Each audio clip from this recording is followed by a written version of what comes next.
Good morning, everybody. This is Jennifer from Beachwood Bounty Arts and Lazy Hammock.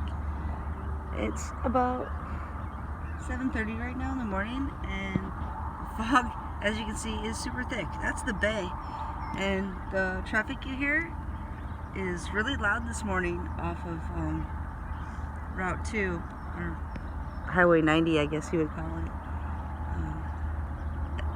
And the birds out there, you can't see, but you can hear a ton of them. It's pretty cool. And this is all that you can see.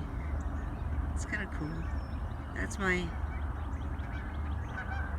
neighbor Denny, I think, possibly. He's a fisherman. He's a really cool dude. Some ducks. Can't see them. Or geese, I mean. Can't see them at all. There's nothing. So, just figured I'd share this. It's Tuesday, February 3rd. It's a beautiful morning. Just can't see anything about it. It's nice and warm. It's pretty nifty. I'll talk to you guys later. I think I get to go socialize with my neighbor now. Bye, everybody.